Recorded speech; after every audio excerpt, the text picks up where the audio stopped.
Let me put you on the spot. Rate Ghanaian men one on a scale of 1 to 10. As far as what? Your experience. Hello and welcome back again to my YouTube channel. My name is Hayford, and if you don't know who I am, I'm a content creator and cinematographer, and I'm here on the continent, here in Ghana, trying to change the narrative. So today I have here with me a very special person, a woman who moved back from America to Ghana. And I don't understand. I always want to go to America, but she is in America, she's an American, and decided to just come to Ghana. So I have a lot of questions for her. So if you want to find out or enjoy, stay tuned.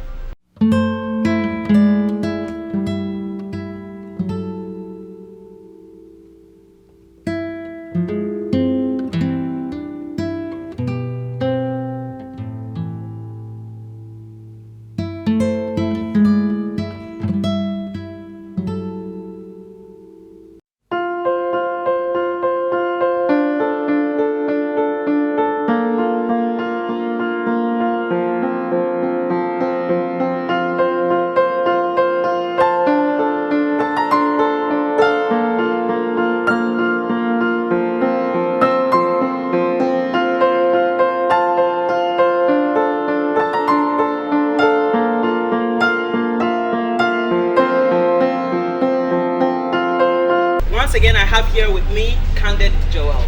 Welcome to Webnation Africa. You. Now, I have a lot of questions for you, to be honest. So, before I get into it, tell us a little about yourself for the viewers who don't know who you are. Yes, if you do not know me, get to know me, okay?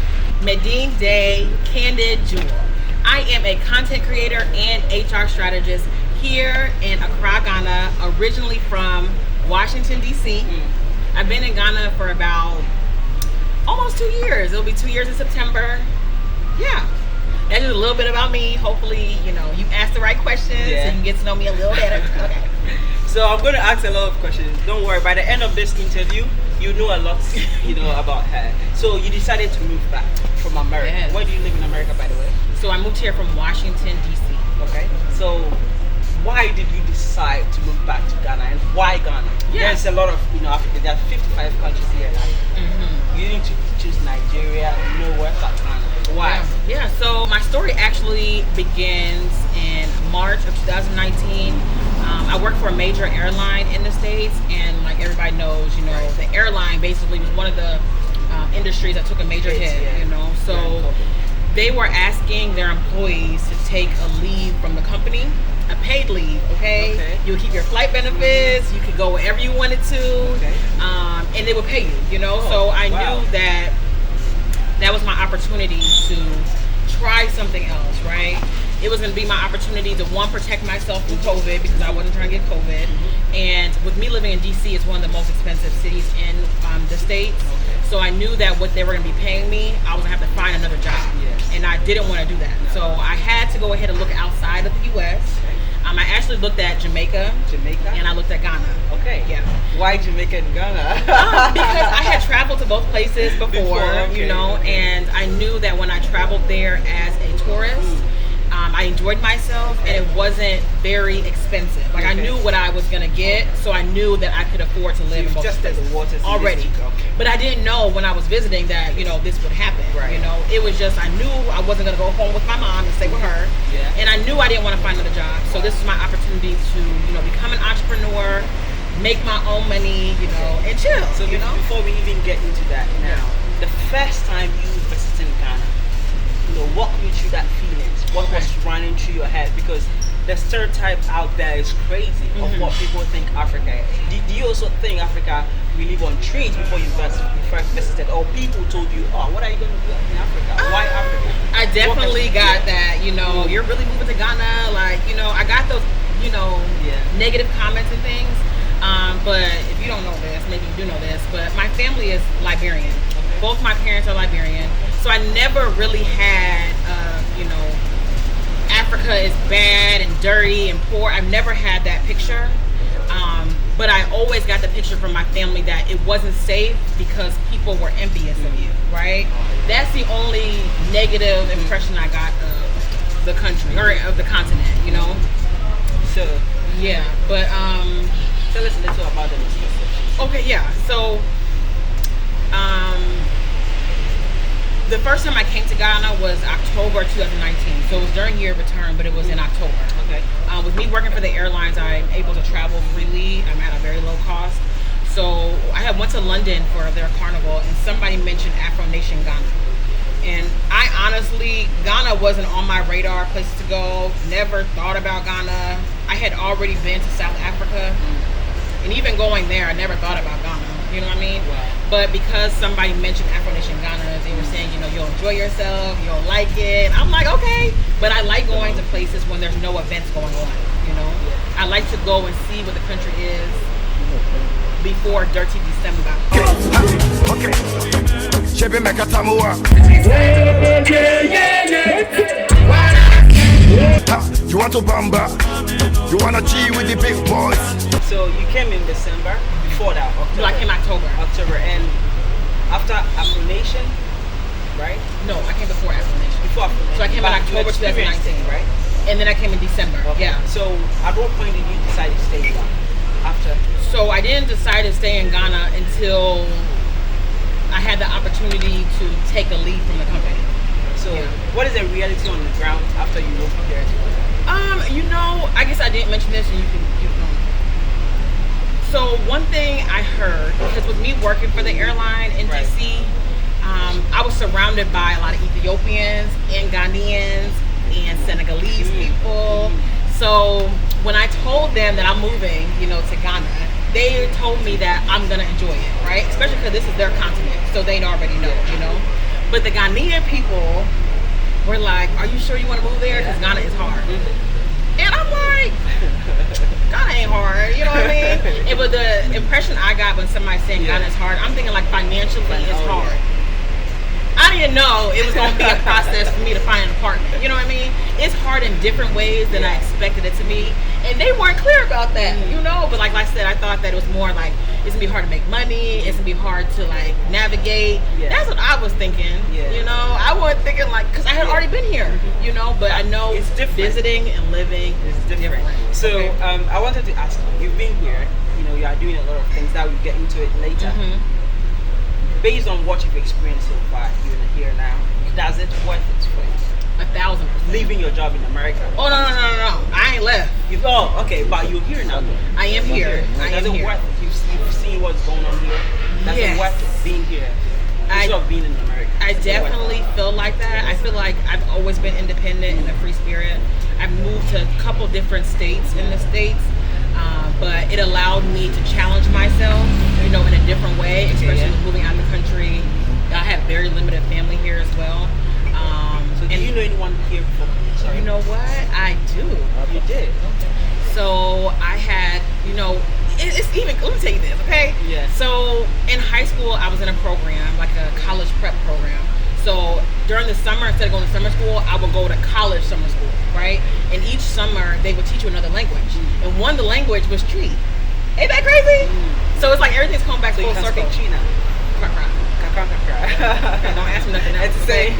Yeah, go ahead. That's it, okay? Don't ask me nothing else, okay? That's good enough. So I'm just thinking about the things that, how I experienced and introduced to Ghana before even moving here, because, you know, Liberia was at war, right? And a lot of family moved to Ghana, right? So they're even in camp here. They're distant family. I'm not very familiar with them. But I also have a sister here. I have a half sister here. We share the same father. Her mom is Ghanaian, and she lives here. Now, I didn't know anything about her until I got here. So when I was telling my mom that I was taking a leave from the company, she was so upset, okay? She was not happy because she moved from Liberia to the States, you know? So she felt like she was coming to the States for greener pastures, you know, for a better life. And now she has kids, so she wants to expose her kids to, you know. And then here you are trying to... Exactly. So she did not understand. She was actually the one that was least supportive. But like I said, I do what I want, and whatever I say, I'm going to do. So I did it, you know what I mean? Especially because it was an opportunity for me to keep my job, but take a leave from it, right? But her number one concern was people are envious, right? She told me that, you know, you gotta be careful about where you eat because people can poison you, you know, all these things. I'm like, Mom, like, bruh, it can happen in the States, you know what I mean? And I'm always looking at the brighter side, but also, I think she was trying to scare me. That didn't work, you know what I mean? But it just worked out that her cousin that she grew up with lives in Ghana. So originally I was planning on staying in Airbnb when I first got here to look for a place, but she welcomed me into her house. And she wasn't somebody I knew because she was a little older, but it made my mom feel more comfortable knowing that I had family that was here. So I stayed with her. You see what I'm saying? It's crazy that everything, but you feel comfortable regardless of how your mom feels. You know, I mean, I was fine either way, but after staying with, older adults, I felt like I was living at home with my mom. And they do something here in Ghana, right? Where, especially when you're living with the older adults, they like to lock the gate, okay? At 9 o'clock. Yeah. So if you're living in a compound house and there is a gate, they're gonna lock you out. Trying to tell you gotta wherever you went, just sleep there, so it could not come back home. Okay, so many times I would come home at 11, 12 o'clock, because that's what I do. Ready to go. Listen, she didn't tell me that at first, that was even happening. But I'm like, why am I having to come in at 9 o'clock? Yeah. Like, I didn't move to Ghana to come home at 9 o'clock, you know what I mean? So it definitely became an issue. Because I'm having to call her to wake her up to come, So I was like, you know what? It's time for me to move on, and find something. So it was a nice transition, but I knew it wasn't going to last long. Thank you for sharing that part. Now, that was a lot. Yeah. One of the things you touched on while you moved back here and you're working on is the customer care. Yeah. I know you have a lot of things to say about customer care. Just brief us, compared to America, you've seen how best the customer care is in America. You were working the customer care department. Right. And let's talk a little about this. Yeah. Compared to Ghana and what things you're doing to kind of help, improve that. Yeah, for sure. So, I've been working in customer service in different industries, but for about 16 years. All the positions have been in direct contact with customers, right? What I've noticed between the U.S. and here is I know that I have to take care of the customers, right? Because if I don't and they report me, it could jeopardize my job, right? Here in Ghana, that's not the case. I don't really know. I didn't know until now what the training process was, what the reporting process was, but I definitely feel like it's like the employee comes before the customer. What are the words that you had with customer? Well, you can actually check that out on my YouTube channel, where I actually got put out of Sandbox and put them on blast. Okay, they are a very nice place. The aesthetic is beautiful. They have a pool there. Right. I feel like they cater more to tourists, right? Because the price point is definitely up there. They're more of a 4-5-star restaurant. Would you agree? Yeah. But they're giving 1-star service. Okay, so you can find out about my experience on my YouTube channel with them trying to put me out because that didn't happen. But I definitely feel like you're inconveniencing them by being there. So what can you do to change this? So what I've been doing, so I'm now an HR strategist. Okay. Like I said, I wanted to come here and try to find a problem that I could help be the solution. Right. And HR training and implementing HR structure into businesses is what I've been doing. And it goes hand in hand with customer service because I'm recruiting, I'm training them in customer service, product knowledge, sales. So a vast of different industries, but I'm implementing HR because I've noticed that a lot of businesses here in Ghana don't have HR. And that is the core of the business, So who are you hiring if you have no HR, And I've noticed that a lot of people are hiring people, as long as they can breathe, you can do the job. There's no training going behind, and from any industry, banks, insurance companies, restaurants, hotels. It's like, if you can breathe, we're going to hire you. No, it's more, you got to develop your team. And so that's what I've been doing, and it's been kind of stressful, Okay. What are the difficulties as a woman trying to make this, whole customer service better? What are the challenges you face with being a woman trying to make this happen? Yes. So I would say one of the main ones is selling myself, right? Because, like I said, a lot of businesses don't have HR, so for them, it's hard to say, okay, well, why do I need you? Now, it's definitely important to develop a staff and have structure in the company, right? But they've been doing it for so long, they don't feel like it's a problem, right? So it goes back to, well, if you have an HR system in place, that would also improve your customer experience, right? So it's really hard to get people to understand the importance of it, but I'm really being very selective about who I'm working with. I'm really working with people that already know that it's important and they're wanting to develop their team, right? But I could definitely say anybody that's wanting to be an entrepreneur here in Ghana, you have to do your research. Okay, so some advice I would plan on giving to any entrepreneurs, anyone that's wanting to move to Ghana, is, well, first of all, you don't really have to be here, right? You can be an entrepreneur and be outside of Ghana, but you have to make sure that the team that's working for you is qualified, right? And that you can trust them. What I've also found that's kind of difficult is finding a team that I can trust, that when I'm not there, they can take the lead. Right. But I feel like with me, I'm not just hiring anybody that's doing things. You know what I mean? Yeah. They have to have some type of, you know? Wow. So, you know, a lot of employees here, this is another thing I noticed, okay? A lot of employees, as I look at resumes, they hop from job to job. They've been at a company for 3 months, and the reason why they're leaving is they're wanting more money, right? And it goes back to, you know, the poverty that's here in Ghana, right? Because with me, it doesn't look good that if I'm hiring somebody to be a part of my team and it looks like the last couple jobs you've been there for 2 months, you know what I mean? Why would I hire you? So why do you think that problem is? I think it's that they want more money, you know what I mean? They are looking for better opportunities, you know? But it's so short. It is. Right. But that's what the feedback I'm getting is that they're leaving that company because they're wanting more money. You know, it's not like they're telling me I'm leaving the company because I want to go into a different field that I, you know, could play a better role with, you know, but it's really about the money. So then I'm not going to hire you because as I'm hiring you, you're looking for the next opportunity. How can I develop a team like that? You know, how can I develop you to be better? You know what I mean? Because I know with me, but now we have you. I mean, I'm trying. You know, I'm definitely So trying. you think it's getting better? Since you've been implementing, working with companies? I think it is. I think it is because, again, with the HR, I'm recruiting and training. So the people that are, you know, coming on board, I know they're wanting to improve their skills. I know that they might not be in this role forever, but it's going to help them with their next goal, you know, and give them experience. So, thank you so much for sharing that. Now, let's dive a little bit into your personal life. I don't know how much you want to share, but you've been here how long in Ghana? Almost 2 years now. Almost 2 years now. I'm very sure you've tried dating here in Ghana, and you have a whole opinion about that. Now, I want to say this, we'll have a later on full conversation about the dating. But tell me a little bit, according to your experience here in Ghana, how is the dating scene like, and have you tried dating a Ghanaian, not a diasporan, but a local Ghanaian man, and how did it go? Yes, so I have. I actually dated 2 guys. When I first came here the second time I came here in December, I met a guy at Afro Nation actually, and it went pretty good. He was my boyfriend for the trip, right? Oh yeah, how does that work?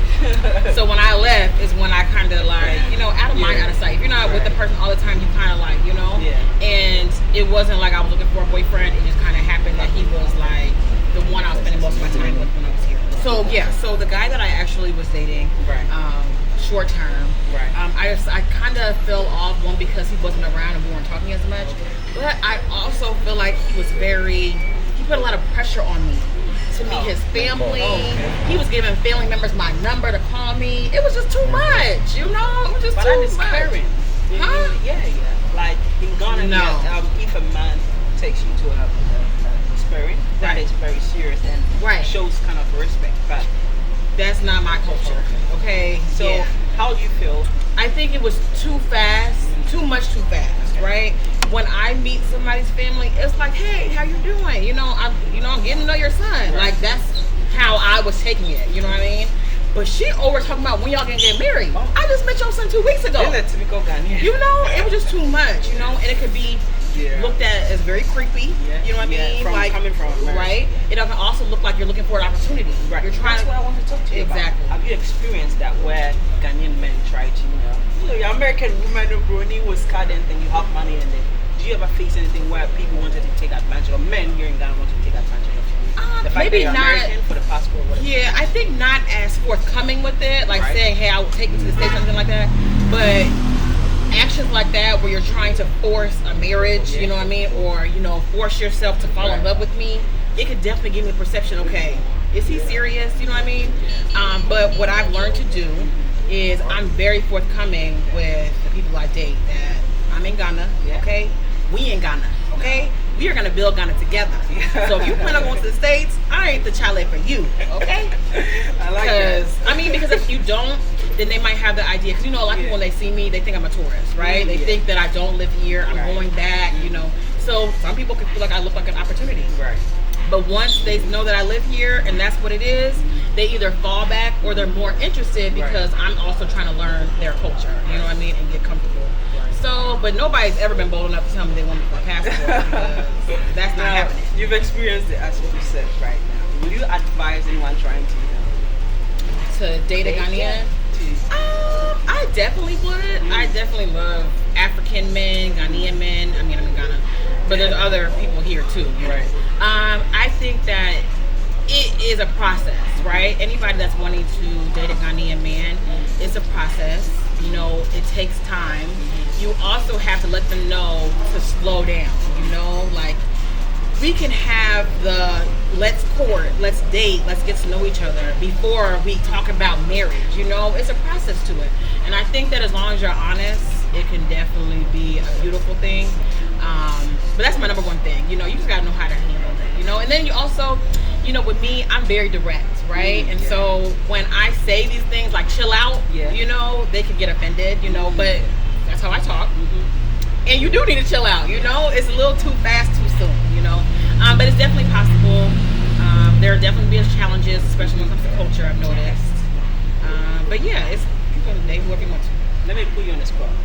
Rate Ghanaian men on a scale of 1 to 10. As far as what? Your experience. I think you have to be more Compared specific. to American men, because of the experience, how fast Ghanaian men move, the creepy aspect. Well, I think you got to be a little bit more specific. But just rate it, generally. If you want me to be like Everything. overall, Qualities of I would compared to say your experience in America. I would say the U.S. men would go before the Ghanaian men. If you're talking about overall, that's what I'm saying. Like if you're talking about cooking, I would say Ghanaian men. You know what I mean? You see what I'm saying? Just because Carrie. I would definitely say Ghanaian men.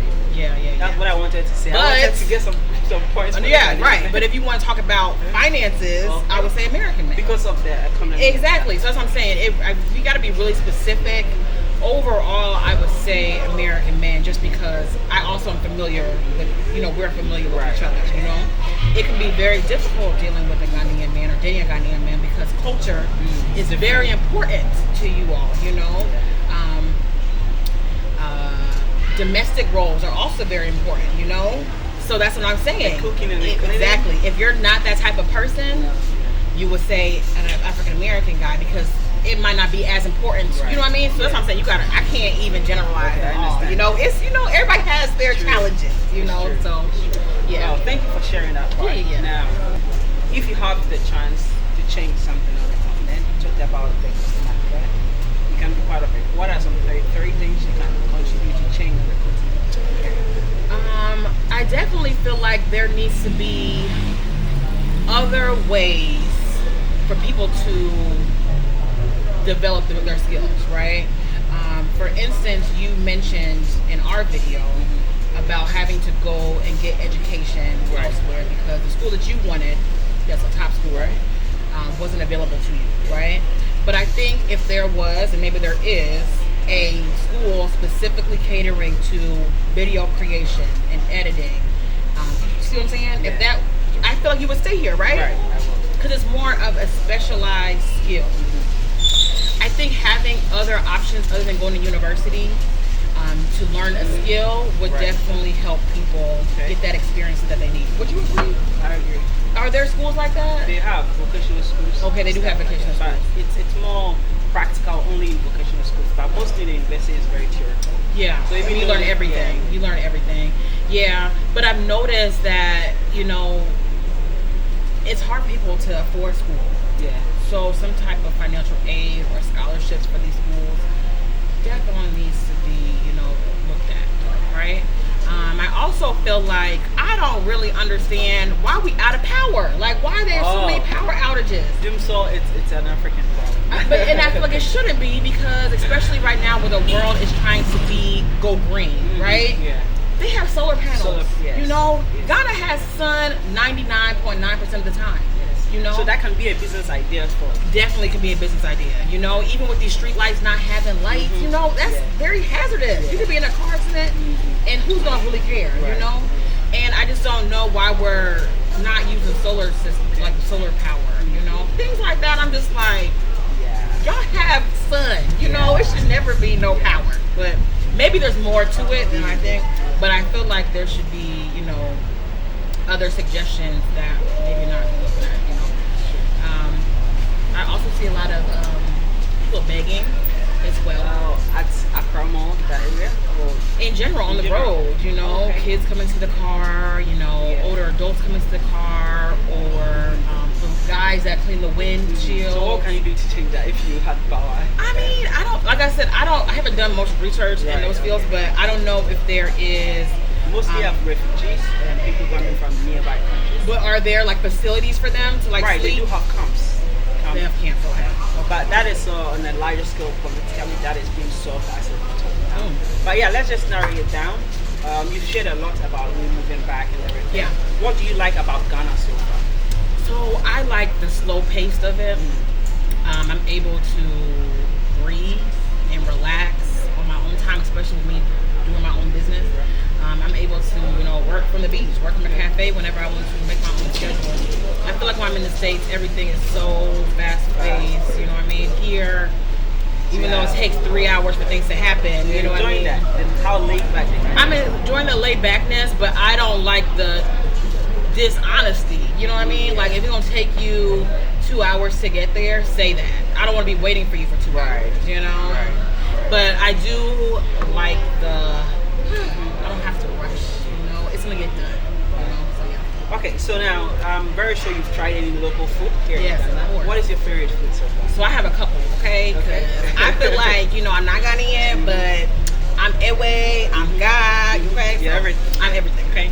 So I really like fufu with lice What soup. lice and what meat? Salmon.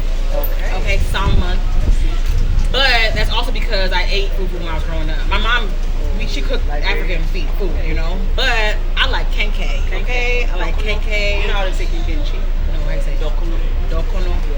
With 1,000, okay, and a pear.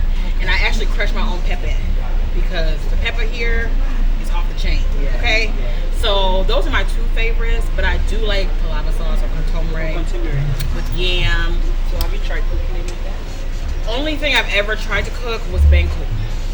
You know how to drive the... Yes, and that's only because I have somebody that makes my meals. So I've learned how to cook with her.